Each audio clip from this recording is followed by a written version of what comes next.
नमस्ते।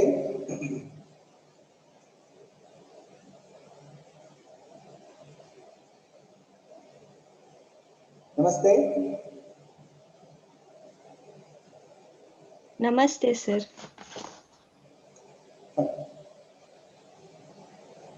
ಇವತ್ತಿನ ಪ್ರೆಸೆಂಟೇಷನ್ ಆರಂಭ ಮಾಡೋಣ.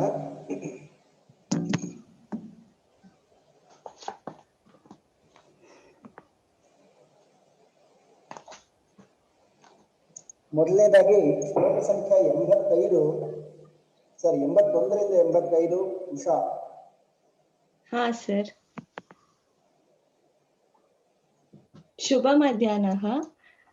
Today's discussion topics are Raghuvamshasya shlokaः 81 to 85. These shlokas usually describe these shlokas describe about Nandini. Let's know who is Nandini. Nandini is daughter of Kamadhenu. As we know, Kamadhenu originated during Ksheerasagara Mantana. Now let's get into the shlokas. 81. Sutam tadiyam surabehe krutva pratinidhim suchihi aradhaya sapatnikaha pritya kamadughahi sa. This shloka was said by Vasishtha to King Dilipa after King Dilipa said about his sadness of not having a son to take his dynasty forward. Saint Vasishtha says that her daughter represent her daughter, Surabhe's daughter, Kamadhenu's daughter. You represent her and pray for her with a cleansed mind and body, along with your wife Sudakshina. If the cow gets pleased, she can get you whatever you want, isn't it? He asks. This shloka is guiding Dilipa to find a solution for his problem to get the son. The saint says him to pray Kamadhenu's daughter Nandini cow and make her please and get his wishes come true. 82nd shloka. Iti vadina evasya hotu rahuti sadhanam anindya Nandini nama denu ravavrute vanat. This shloka, now when they are discussing about the solution itself, the Nandini named cow, who is sacred, pure, and only asset of Vasishtha for getting his offeratory items, comes during the discourse itself. When they are talking itself, Nandini returns back from the woods, and it is said that Nandini is one of the pride of Vasishtha saint. Next is shloka 83rd one. Lalato dayama bhugnam pallavastigna patala bibrati shveta romankam sandheva shashinam navam. This shloka now tells how Nandini cow is looking like. King uses similes extremely well and describes it extremely well. Lalato daya, like the forehead of Nandini has some marks or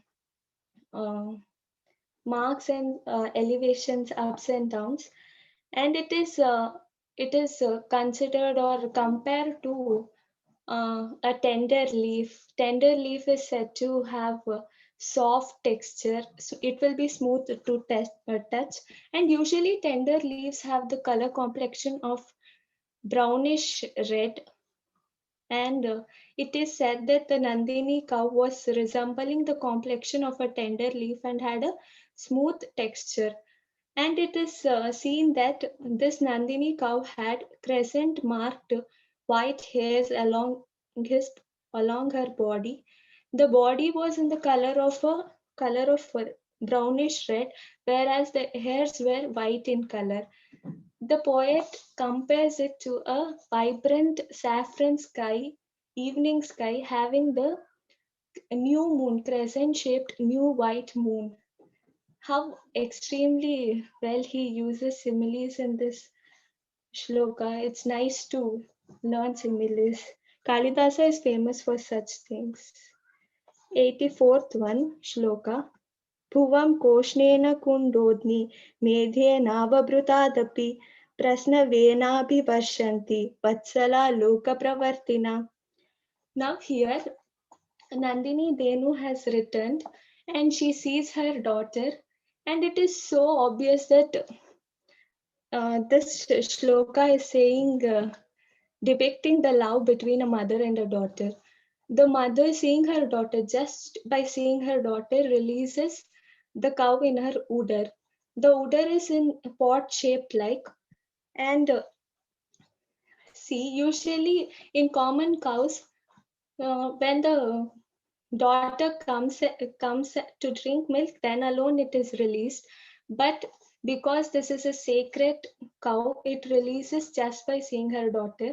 And it is said that the cow has released so much of milk that it can be rained to the earth itself. And this milk is considered to be so holy and ritualful that it can be better than the Abhivrita Snana. That is a type of bath which is taken after doing the Vedic rituals. It is so holy, but here poet considers that the cow milk is even more holier than the Abhivrita Sthana. Now let's consider 85th shloka. Rajaha karnaihi kuro dhutaihi sprushad bir katra mantikat tirthabhishekajam shuddhi madadhana mahikshitaha. Here the cow returned. While it was returning, it had a feeling to feed her daughter. So it was in a hurry running towards her daughter. As it ran, it upheld the dust. The dust was put on the king Dilipa as he was so near to the cow. This dust is thought to be a form of bath. Goduli Snana, we call it. It is so pure that the king got rinsed from that bath, and this bath is considered to be holier bath, and it is considered holier than the Tirtha Kshetra Snanas. Dhanyavadaha.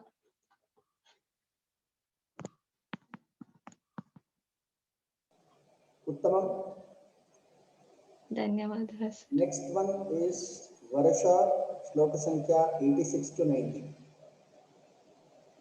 Get prepared in the list. Bindu, Shweta, Priya, Rakshita, Sandhya, Yashaswini K, and finally Pratham.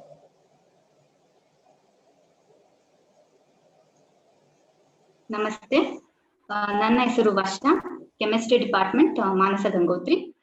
ಇಂದಿನ ನನ್ನ ಚರ್ಚಾ ಶ್ಲೋಕ ಸಂಖ್ಯಾ 86ರಿಂದ 90. ಮೊದಲಿಗೆ ಸಂಖ್ಯಾ 86. ತಾಂ ಪುಣ್ಯದರ್ಶನಾಂ ದೃಷ್ಟ್ವಾ ನಿಮಿತ್ತಾಗ್ನಸ್ತಪೋ ನಿಧಿಃ ಯಾಜ್ಯಂ ಆಸಂಶಿತಾ ವಂದ್ಯ ಪ್ರಾರ್ಥನಂ ಪುನರಬ್ರವೀತ್. ಇಲ್ಲಿ ಪುಣ್ಯದರ್ಶನ ಎಂದು ಕವಿ ನಂದಿನಿ ದೇನುವಿಗೆ ಬಳಸಿದ್ದಾರೆ. ಆಕೆಯ ದರ್ಶನವೇ ಒಂದು ಪುಣ್ಯಕರ. ಹಾಗೂ ನಿಮಿತ್ತಾಗ್ನ ಎಂದರೆ ಯಾವ ಕಾಲದಲ್ಲಿ ಯಾವ ಕಾರ್ಯ ನಡೆದರೆ ಅದರ ಫಲ ಏನಾಗುತ್ತದೆ ಎಂಬ ಪರಿಕಲ್ಪನೆ ಉಳ್ಳವರು ಎಂಬರ್ಥ. ಇಲ್ಲಿ ವಶಿಷ್ಠ ಋಷಿಗಳು ದಿಲೀಪ ಮಹಾರಾಜನಿಗೆ ನಂದಿನಿ ದೇನುವಿನ ಸೇವೆ ಮಾಡಬೇಕು ಎಂದು ಆದೇಶಿಸುತ್ತಿದ್ದ ಸಂದರ್ಭದಲ್ಲಿಯೇ ನಂದಿನಿ ದೇನುವು ಆಶ್ರಮಕ್ಕೆ ಪ್ರವೇಶಿಸುತ್ತಾಳೆ. ಹಾಗೂ ಮಹಾರಾಜ ದಿಲೀಪನ ಸಮೀಪದಲ್ಲೇ ವೇಗವಾಗಿ ಚಲಿಸುವಾಗ ಆಕೆಯ ಕಾಲಿನ ಧೂಳು ಮಹಾರಾಜನಿಗೆ ಸ್ಪರ್ಶವಾದಾಗ ದಿಲೀಪನಿಗೆ ಆಶೀರ್ವಾದ ಗಮನಿಸಿದ ವಶಿಷ್ಠ ಋಷಿಗಳು ಇದು ಒಂದು ಶುಭ ಶಕುನ. ಆದ್ದರಿಂದ ದಿಲೀಪ ಮಹಾರಾಜನ ಮನೋಕಾಮನೆಗಳು ಅವನ ಮನವಿಚ್ಛೆಗಳು ಬೇಗ ಪ್ರಾಪ್ತಿಯಾಗುತ್ತದೆ ಎಂದು ಇಲ್ಲಿ ವಶಿಷ್ಠ ಋಷಿಗಳು ದಿಲೀಪ ಮಹಾರಾಜರಿಗೆ ಹೇಳಿದ್ದಾರೆ. ಮುಂದಿನ ಶ್ಲೋಕ 87. ಅದೂರವರ್ತಿನೀಂ ಸಿದ್ಧಿಂ ರಾಜನ್ ವಿಗಣೈ ಆತ್ಮನಾಂ ಉಪಸ್ಥಿತೇಯಾಂ ಕಲ್ಯಾಣಿ ನಾಮ್ನಿ ಕೀರ್ತಿತ ಏವಯ. ಇಲ್ಲಿ ದಿಲೀಪನನ್ನು ಕುರಿತು ವಶಿಷ್ಠ ಋಷಿಗಳು ಹೇಳಿದ್ದಾರೆ. ನಿನ್ನ ಮನಸ್ಸಿನಲ್ಲಿರುವ ಸಂತತಿಯ ಪ್ರಾಪ್ತಿಯ ಭಾಗ್ಯ ವೇಗವಾಗಿ ಈಡೇರುತ್ತದೆ. ಅಂದರೆ ಶೀಘ್ರದಲ್ಲಿಯೇ, ಅಲ್ಪ ಕಾಲದಲ್ಲಿಯೇ ಅದು ಈಡೇರುತ್ತದೆ ಎಂದು ಹೇಳಿದ್ದಾರೆ. ಇಲ್ಲಿ ಕಲ್ಯಾಣಿ ಎಂಬ ಪದವು ಮಂಗಳಮಹಿ, ಮಂಗಳವನ್ನು ಉಂಟು ಮಾಡುವವಳು ಎಂಬ ಅರ್ಥವನ್ನು ನೀಡುತ್ತದೆ.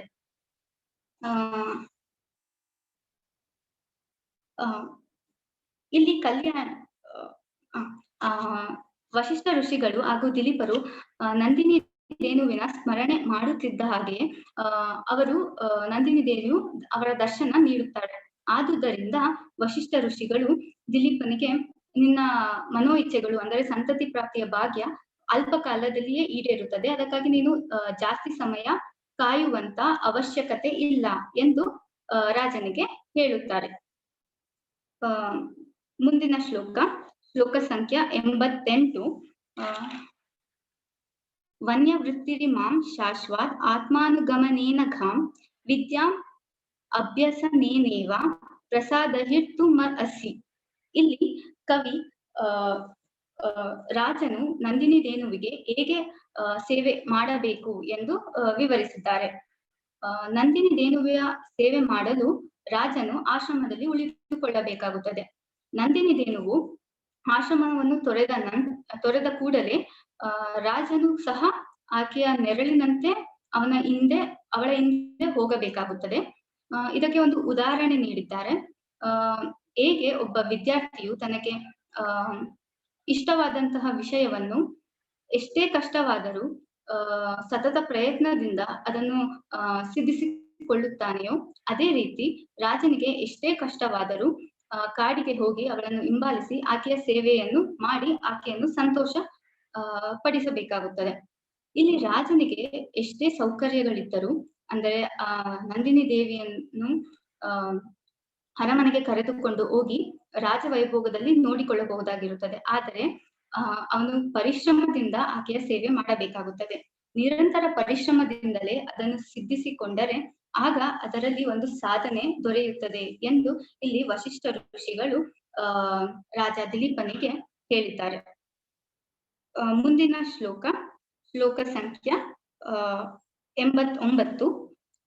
ಪ್ರಸ್ಥಿತಾಯಾಂ ಪ್ರತಿಷ್ಠೇಥ ಸ್ಥಿತಾಯಾಂ ಸ್ಥಿತಿಮಾಚರೆ ನಿಷಣ್ಣಾಯಾಂ ನಿಷಿದ್ಧಾಸ್ಯಾಂ ಪಿತಾಂಬಸಿ ಪಿಬೇರಪಃ. ಇಲ್ಲಿ ವಶಿಷ್ಠ ಋಷಿಗಳು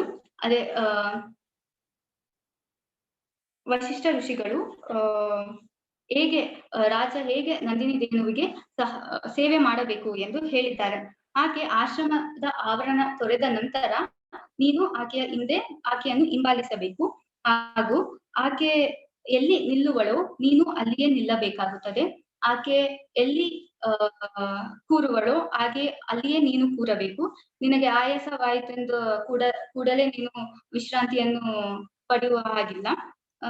ಹಾಗೆ ನಿನಗೆ ನಂದಿನಿ ದೇವಿನು ಯಾವಾಗ ಆಹಾರ ಸೇವಿಸುವಳೋ ಆವಾಗಲೇ ನೀನು ಆಹಾರ ಸೇವಿಸಬೇಕು. ಆಕೆಗೆ ಯಾವಾಗ ನೀರು ಕುಡಿಯಬೇಕೆನ್ನಿಸುತ್ತದೆಯೋ ಆಗಲೇ ನೀನು ನೀರು ಕುಡಿಯಬೇಕು. ನಿನಗೆ ದಣಿವಾಯಿತು ಎಂದ ಕೂಡಲೇ ನೀರನ್ನು ಕುಡಿಯೋ ಹಾಗಿಲ್ಲ. ಒಟ್ಟಿನಲ್ಲಿ ವಶಿಷ್ಠ ಋಷಿಗಳು ಏನ್ ಹೇಳ್ತಿದ್ದಾರೆ ಅಂದ್ರೆ, ರಾಜನು ತನ್ನ ಮನೋ ಇಚ್ಛೆಯಂತೆ ಯಾವ ಕೆಲಸ ಮಾಡುವಂತಿಲ್ಲ. ನಂದಿನಿ ಧೇನುವು ಯಾವ ಸಂದರ್ಭದಲ್ಲಿ ಆ ಕೆಲಸ ಮಾಡುತ್ತಾರೋ ಆ ಸಂದರ್ಭದಲ್ಲಿಯೇ ರಾಜನು ಆ ಕೆಲಸ ಮಾಡಬೇಕಾಗುತ್ತದೆ. ಮುಂದಿನ ಶ್ಲೋಕ 90. ವಧುರ್ ಭಕ್ತಿಮತಿ ಚೈನಾಂ ಆರ್ಚಿತ್ತಾಂ ಆ ತಪೋವನಾತ್ ಪ್ರಯತಾ ಪ್ರಾರ್ಥರೇನ್ ವೇತು ಸಾಯಂ ಪ್ರದ್ಯುದ್ವ ಜೇಪತಿ.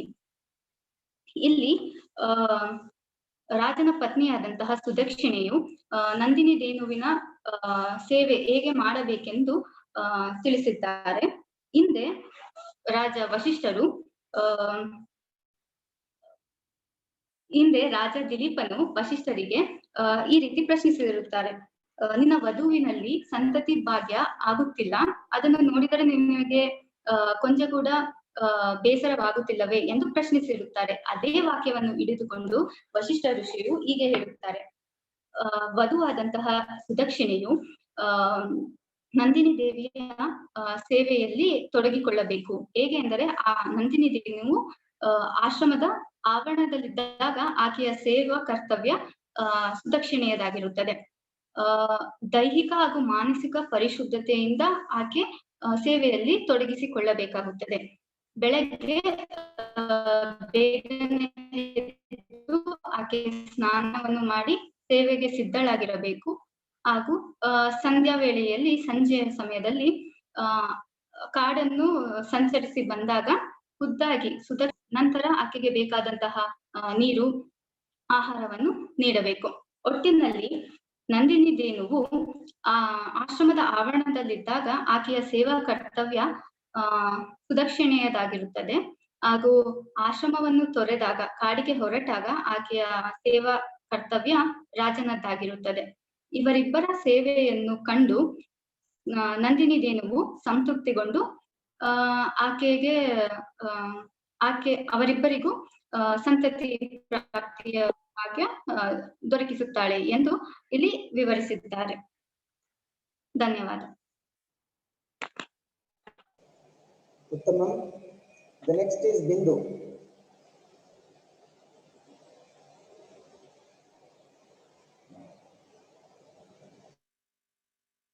ನನ್ನ ಹೆಸರು ಬಿಂದು.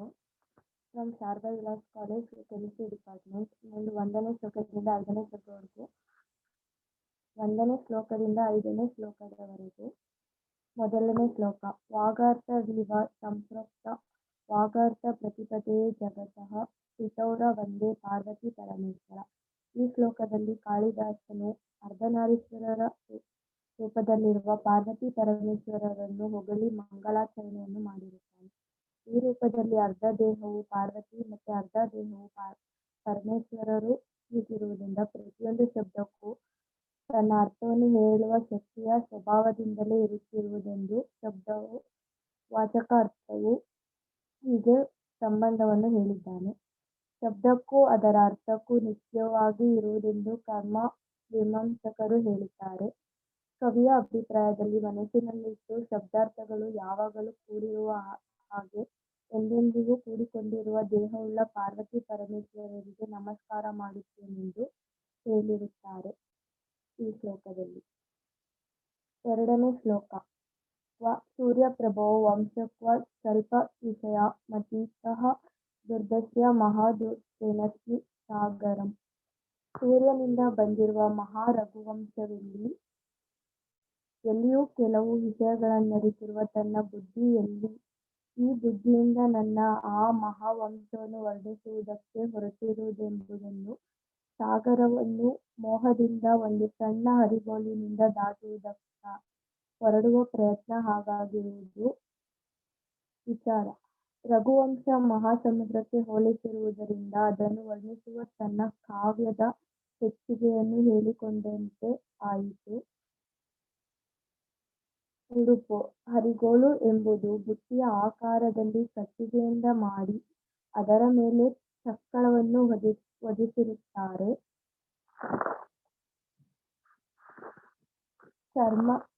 ಚರ್ಮನದ ಮುಡುಪಂ ಪ್ಲಮಂ ಕೌಶ ಕರ್ಣವಂತ ಎಂದು ಸಜ್ಜನ ಕೋಶದಲ್ಲಿ ಹೇಳಿದ್ದಾರೆ. 3ನೇ ಶ್ಲೋಕ. ಮಂದನಂ ಕವಿಶ್ಯಃ ಪ್ರಾರ್ಥಿ ಗಮಿಷ್ಯ ವ್ಯುಪಹಸ್ಯತಂ ಪ್ರಾಂಶುಲಭ್ಯೆ ಫಲೆ ಲೋಭದ ದ್ವಾಹರಿವು ವಾಮನಂ. ನಾನು ಮೂಢನಾದರೂ ವಾಲ್ಮೀಕಿಯು ಮುಂತಾದ ಕವಿಗಳು ಬಂದಿರುತ್ತಾರೆ. ಕೀರ್ತಿಯನ್ನು ಬಯಸುತ್ತಿರುವೆನು. ಅದರಿಂದ ಎತ್ತರವಾಗಿ ಬೆಳೆದಿರುವವನು ಕೈಗೆ ಮಾತ್ರ ಸಿಗುವಂತಿರುವ ಗಿಡದ ಹಣ್ಣನ್ನು ತೆಗೆದುಕೊಳ್ಳುವುದಕ್ಕೆಂದು ಕೈ ನೀಡಿರುವ ಗುಜ್ಜರಿಯನ್ನು ಹಾಗೆ ನಗೆಪಾಟಲಾಗುವುದು ಸರಿಯೇ ಎಂದು ಕೇಳುತ್ತಾರೆ.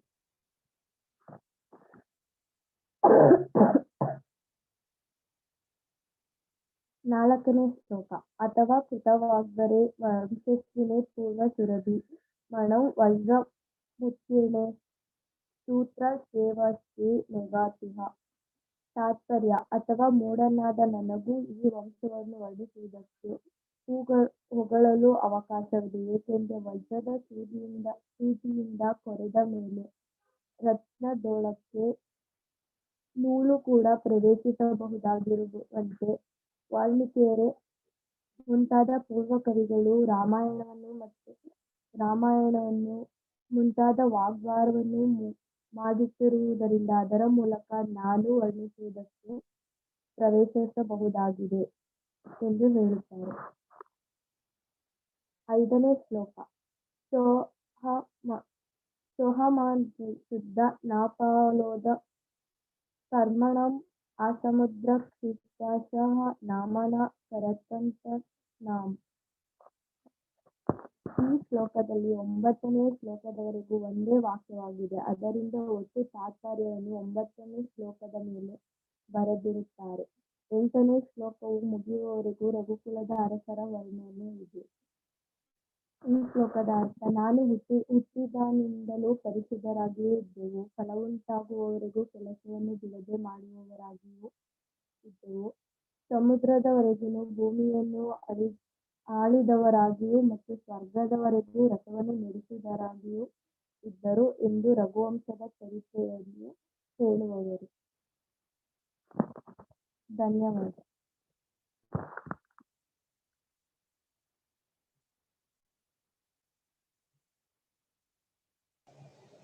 ಉತ್ತಮಂ. ಮುಂದಿಂದು ಶ್ವೇತಾ ಆರ್ಕೆ, ಶ್ಲೋಕ ಸಂಖ್ಯಾ 6ರಿಂದ 10.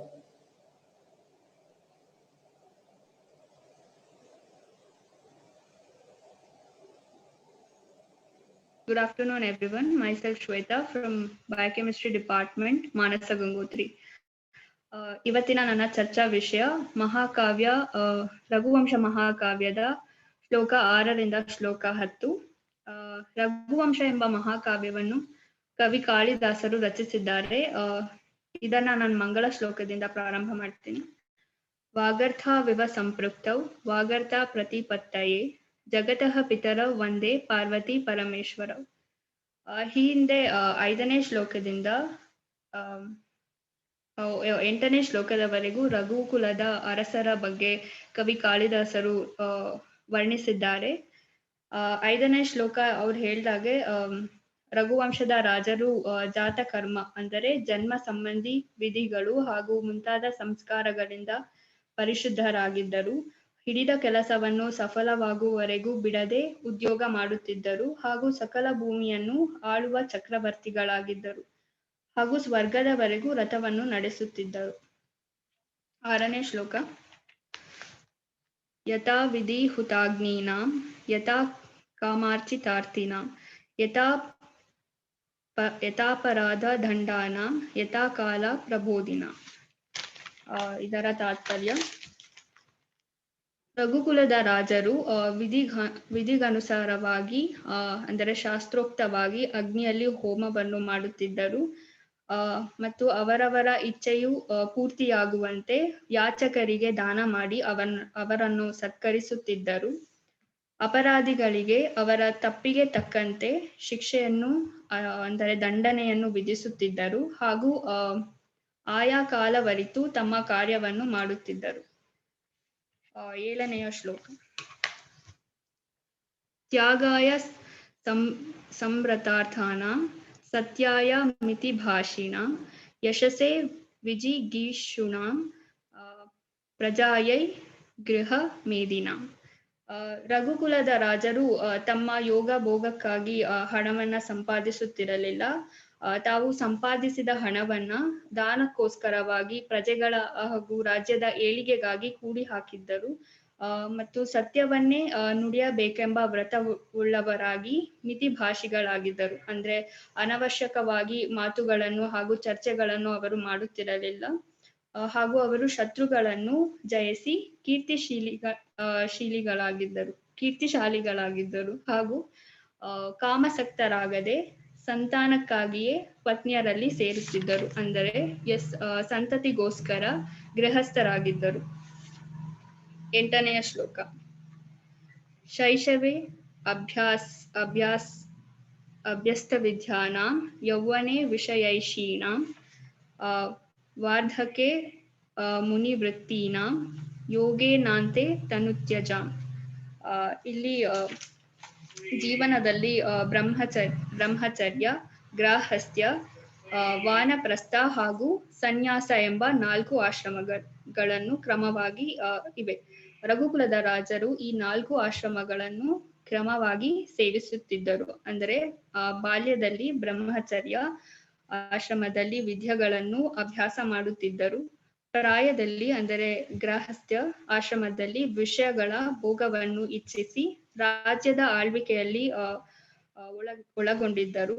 ಹಾಗೂ ಮುಪ್ಪಿನಲ್ಲಿ ಅಂದ್ರೆ ವಾನಪ್ರಸ್ಥ ಅಂದರೆ ಮುನಿಗಳ ಹಾಗೆ ಸಕಲ ಭೋಗಗಳನ್ನು ತ್ಯಜಿಸಿ ಕಾಡಿನಲ್ಲಿ ತಪಸ್ಸನ್ನು ಆಚರಿಸುತ್ತಾ ಕೊನೆಗೆ ಸನ್ಯಾಸ ಅಂದರೆ ಪರಮಾತ್ಮ ಧ್ಯಾನದಲ್ಲಿ ನಿರತರಾಗಿ ತಮ್ಮ ಶರೀರವನ್ನು ತ್ಯಜಿಸುತ್ತಿದ್ದರು.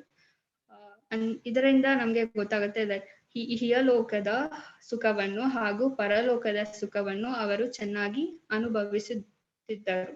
ಹೀಗೆ ಕವಿ ಕಾಳಿದಾಸರು ರಘುಕುಲದ ಅರಸರ ಗುಣಗಳನ್ನು ಈ ಶ್ಲೋಕದವರೆಗೂ ವರ್ಣಿಸಿದ್ದಾರೆ. ಶ್ಲೋಕ 5ರಿಂದ ಶ್ಲೋಕ 9ರವರೆಗೆ ಒಂದೇ ವಾಕ್ಯವಾಗಿದೆ. 2 ಶ್ಲೋಕಗಳು ಸೇರಿ ಒಂದು ವಾಕ್ಯವಾದರೆ ಅದನ್ನು ಯುಗ್ಮವೆಂದು ಕರೆಯುತ್ತೇವೆ. ಹಾಗೂ 3 ಶ್ಲೋಕಗಳು ಸೇರಿ ಒಂದು ವಾಕ್ಯವಾದರೆ ಅದನ್ನು ವಿಶೇಷಕ, 4 ಶ್ಲೋಕಗಳು ಸೇರಿದರೆ ಕಲಾಪಕ ಹಾಗೂ 5 ಶ್ಲೋಕಗಳು ಸೇರಿದರೆ ಕುಲಕ ಎನ್ನುತ್ತಾರೆ. ಇಲ್ಲಿ 5 ಶ್ಲೋಕಗಳು ಸೇರಿ ಒಂದು ವಾಕ್ಯವಾಗಿದೆ, ಆದ್ದರಿಂದ ಇದನ್ನು ಕುಲಕ ಎನ್ನುತ್ತಾರೆ. 9ನೇ ಶ್ಲೋಕ. ರಘೂಣಾಮನ್ವಯಂ ವೃಕ್ಷೇ ತನುವಾಗ್ವಿ ಭವೋ ಅಪಿ ಸನ್ ತದ್ಗುಣೈಃ ಕರ್ಣಮಾಗತ್ಯ ಚಾಪಲಾಯ ಪ್ರಚೋದಿತಃ. ಇಲ್ಲಿ ಕವಿ ಕಾಳಿದಾಸರು ತನಗೇನು ಕವಿಗಳಿಗಿರಬೇಕಾದಷ್ಟು ಶಬ್ದ ಭಂಡಾರವು ಸ್ವಾಧೀನವಿಲ್ಲದಿದ್ದರೂ ರಘುವಂಶದ ರಾಜರ ಮಹಾಗುಣಗಳಿಂದ ಪ್ರೇರಿತನಾಗಿ ಅವರ ವಂಶವನ್ನು ವರ್ಣಿಸುವ ಕಾವ್ಯವನ್ನು ಬರೆಯುವ ಚಾಪಲ್ಯಕ್ಕೆ ನನ್ನನ್ನು ಹೆಚ್ಚಿರುತ್ತವೆ ಎಂದು ಹೇಳಿದ್ದಾರೆ. ಆದ್ದರಿಂದ ಗೊತ್ತಿರುವ ಮಟ್ಟಿಗೆ ಈ ವಂಶವನ್ನು ವರ್ಣಿಸುವೆನು ಎಂದು ಹೇಳಿದ್ದಾರೆ. 10ನೇ ಶ್ಲೋಕ. ತಂ ಸಂತಃ ಶ್ರುತು ಮಹಂತಿ ಸದಸತ್ವೇಕ್ತಿ ಹೇತವಃ ಹೇಮ್ನಃ ಸಂಲಕ್ಷ್ಯತೆ ಯಜ್ಞೌ ವಿಶುದ್ಧಿಃ ಶ್ಯಾಮಿ ಕಾಪೀವ. ರಘುವಂಶ ಕಾವ್ಯವನ್ನು ಸತ್ಪುರುಷರು ದಯವಿಟ್ಟು ಕೇಳಬೇಕು ಎಂದು ಕವಿ ಕಾಳಿದಾಸರು ಪ್ರಾರ್ಥಿಸಿದ್ದಾರೆ. ಏಕೆಂದರೆ ಹೇಗೆ ಚಿನ್ನವು ಚೊಕ್ಕವೋ ಅಥವಾ ಮಿಶ್ರವೋ ಎಂಬುದು ಬೆಂಕಿಯಲ್ಲಿ ಕರಗಿಸಿದ ಮಾತ್ರ ತಿಳಿದು ಬರುತ್ತದೆಯೋ ಹಾಗೆಯೇ ಕಾವ್ಯದ ಗುಣದೋಷಗಳನ್ನು ಸತ್ಪುರುಷರಾದ ವಿದ್ವಾಂಸರಿಂದಲೇ ಹೊರಬೀಳುತ್ತವೆ ಎಂದು ಹೇಳಿದ್ದಾರೆ. ಇಲ್ಲಿ ಕವಿಯು ಚಿನ್ನವನ್ನು ರಘುವಂಶದ ಕಾವ್ಯಕ್ಕೆ, ಅದರ ಕಲ್ಮಶವನ್ನು ಕಾವ್ಯದ ಗುಣದೋಷಗಳಿಗೆ ಹಾಗೂ ಬೆಂಕಿಯನ್ನು ಸತ್ಪುರುಷರಾದ ವಿದ್ವಾಂಸರಿಗೆ ಹೋಲಿಸಿದ್ದಾರೆ. ಧನ್ಯವಾದ.